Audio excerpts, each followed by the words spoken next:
आपने डिसाइड कर लिया है कि मैं रोज जिम जाऊंगा, रोज 2 घंटे स्टडी करूंगा या रोज 20 मिनट किताब पढ़ूंगा। तो पहले 3 दिन तो आप बहुत अच्छे तरीके से अपने प्लान पर अमल करते हैं, आपकी मोटिवेशन और आपकी एनर्जी हाई होती है। लेकिन डे 5 पे सारी मोटिवेशन, सारी एनर्जी खत्म हो जाती है। अगर आपको मेरी ये सारी बातें फेमिलियर लगती हैं तो आप कंसिस्टेंट रहने के लिए स्ट्रगल कर रहे हैं, यानी कि आप अपने काम में कंसिस्टेंट नहीं हैं, मुसलसल मिजाजी से, मुस्तकिल मिजाजी से अपने काम को नहीं कर पा रहे। We all struggle with consistency, चाहे वो जिम जाना हो, चाहे वो स्टडी करना हो, चाहे वो कंटेंट क्रिएशन हो, या चाहे वो कोई भी नया स्किल सीखना हो। तो सवाल ये है कि हम स्टार्ट में इतनी मेहनत करते हैं, एनर्जी के साथ एफर्ट डालते हैं, लेकिन चंद दिनों बाद ही हम खुद ही गिव अप क्यों कर देते हैं। आज के इस वीडियो में मैं आपको एक्सप्लेन करने वाला हूँ the real psychology of consistency. क्यों हम कंसिस्टेंट नहीं रहते और साइंटिफिकली हमें क्या करना चाहिए जिससे हम अपने गोल्स पर ज़्यादा देर तक टिके रहें और उन पर वर्क करते रहें even when our motivation is zero. इस वीडियो को पूरा देखिए, क्योंकि मैं आपको यकीन दिलाता हूँ कि इस वीडियो को देखने के बाद कंसिस्टेंसी की तरफ आपका नज़रिया ही चेंज हो जाएगा। Chapter number 1, the myth of motivation.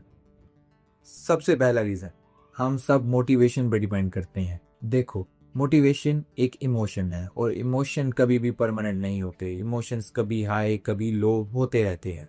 आप जिम के पहले दिन मोटिवेटेड फील करते हो, क्योंकि जब आप पहले दिन जिम जाते हो तो आपके ब्रेन को हैप्पी फील होता है और आपके ब्रेन को लगता है कि हाँ यार, ये कुछ नया है।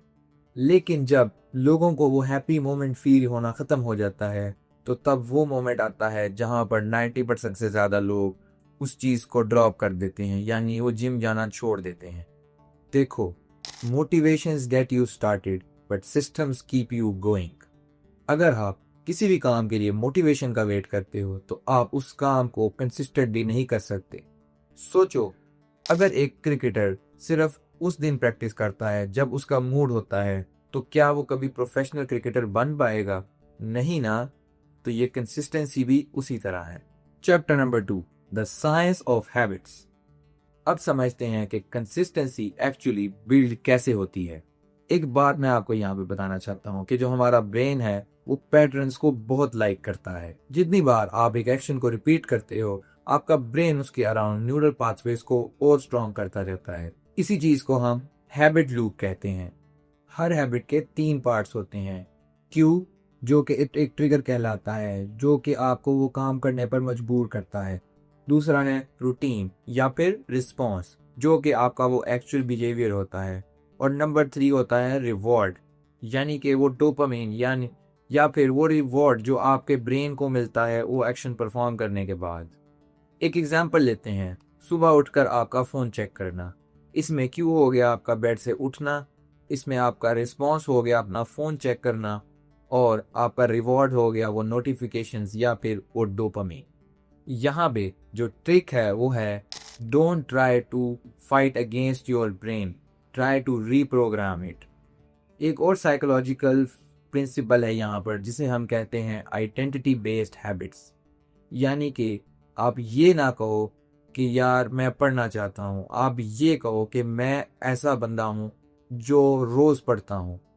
इस तरीके से आप अपनी आइडेंटिटी को अपने एक्शंस के साथ अलाइन कर रहे हो, और जब आपकी आइडेंटिटी अपने एक्शंस के साथ अलाइन हो जाती है तो कंसिस्टेंसी खुद ब खुद आ जाती है। Chapter number 3, why will power always fails. बहुत से लोग सोचते हैं बस थोड़ी सी विल पावर चाहिए, लेकिन honestly will power is overrated. Will power एक लिमिटेड रिसोर्स है, जैसे कि आपके फोन की बैटरी। आपका दिमाग हर डिसीजन के साथ एनर्जी कंज्यूम करता है। जैसे जैसे आप दिन में डिसीजंस लेते हो, आपका दिमाग उस एनर्जी को कंज्यूम करता है। अगर आप दिन में बहुत ज़्यादा डिसीजंस लेते हो तो आपका माइंड उस एनर्जी रिसोर्स को बहुत ज़्यादा कंज्यूम करता है और इन दी एंड आप फटीग हो जाते हो। इसे हम साइकोलॉजी में डिसीजन फटीग कहते हैं।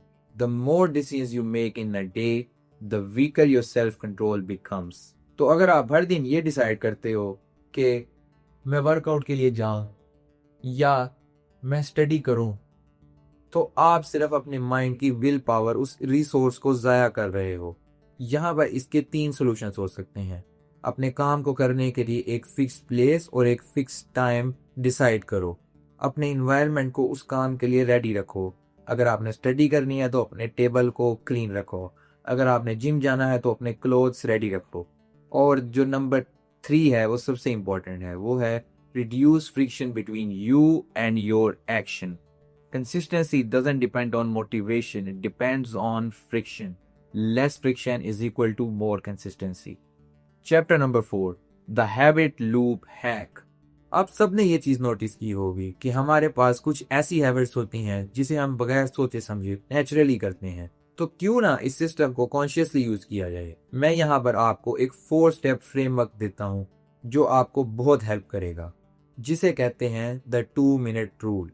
इसका पहला पार्ट ये कहता है स्टार्ट स्मॉल। अगर आप जिम जाना चाहते हो या फिर आप स्टडी करना चाहते हो तो सिर्फ 2 मिनट के लिए बुक खोल लो, या फिर सिर्फ 2 मिनट के लिए अपने शूज पहनकर थोड़ा सा आगे पीछे वॉक कर लो। 2 मिनट के बाद ऑटोमेटिकली मोमेंटम बिल्ड हो जाता है और आपको वो काम करने में मजा आ रहा होता है। नंबर 2 है मेक इट इजी। अपने टास्क को इतना इजी बना दो कि उसे नो कहना ऑलमोस्ट इम्पॉसिबल हो जाए। नंबर 3 है ट्रैक योर प्रोग्रेस। अपने कैलेंडर में रोज क्रॉस लगाओ जब भी आप उस हैबिट को फॉलो करो और देखो कि वह उससे एक चेन बनती जाएगी and don't try to break that chain. Number 4 है सेलिब्रेट स्मॉल विंस। अपनी हर छोटी बड़ी खुशी को सेलिब्रेट करो। आपका माइंड पॉजिटिविटी से रीप्रोग्राम होता है और उसे ग्रो करने के लिए फोर्स करता है। ये सिस्टम आपको बोरिंग ज़रूर लग सकता है लेकिन ट्रस्ट मी ये बहुत इफेक्टिव है। Chapter number 5, the real secret, environment is greater than motivation. आपका एनवायरनमेंट आपकी कंसिस्टेंसी का सबसे बड़ा फैक्टर है। जैसा कि एटॉमिक हैबिट्स ने भी लिखा है, you don't rise to the level of your goals, you fall to the level of your systems. अगर आप एक प्रोडक्टिव एनवायरनमेंट में हो तो आप नेचुरली ज़्यादा फोकस्ड फील करते हो और आप अपने काम को बेहतर तरीके से परफॉर्म कर सकते हो। सिमिलरली, अगर आप किसी ऐसे सराउंडिंग में हो जहाँ पे डिस्ट्रैक्शंस बहुत ज़्यादा है, जहाँ पर शोर बहुत ज़्यादा है, तो आप अपने काम को उतनी कंसिस्टेंसी और उस तरीके से परफॉर्म नहीं कर पाओगे जिस तरीके से आप उसे करना चाहते हो। तो कुछ प्रैक्टिकल स्टेप्स यहाँ पर, अपने फ़ोन से डिस्ट्रैक्शंस हटाओ, अपने स्टडी और अपने वर्कआउट के लिए स्पेसेस अलग करो और अपने काम में फ्रिक्शन कम से कम रखो।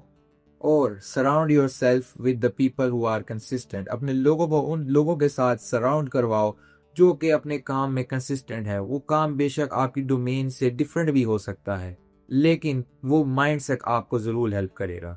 Consistency is not about perfection, it's about showing up each and every day even if you don't feel like. आज के बाद जब भी आपको लगे कि मैं कंसिस्टेंट नहीं हूँ तो आप एक बात याद रखो कि आप प्रॉब्लम नहीं हो, प्रॉब्लम आपका सिस्टम है। मोटिवेशन टेम्पररी होती है लेकिन कंसिस्टेंसी आपके सिस्टम की वजह से आती है और सिस्टम तब बिल्ड होता है जब आप अपने इन्वायरमेंट और आप अपनी आइडेंटिटी के ऊपर काम करते हो। तो ये थे कुछ प्रैक्टिकल स्टेप्स और साइकोलॉजी के हवाले से कंसिस्टेंसी को हम किस तरीके से बिल्ड कर सकते हैं। अगर आपको ये वीडियो अच्छी लगी तो इस वीडियो को ज़रूर लाइक करें और इसी तरह की पर्सनल डेवलपमेंट और ग्रोथ की वीडियोस के लिए चैनल को सब्सक्राइब करें और मुझे पर्सनली बताइए कि आपको कंसिस्टेंसी में सबसे बड़ा स्ट्रगल किस बारे में करना पड़ता है। मैं ज़रूर ऑनेस्टली अपना फीडबैक उस पर ज़रूर दूंगा। अल्लाह हाफिज़।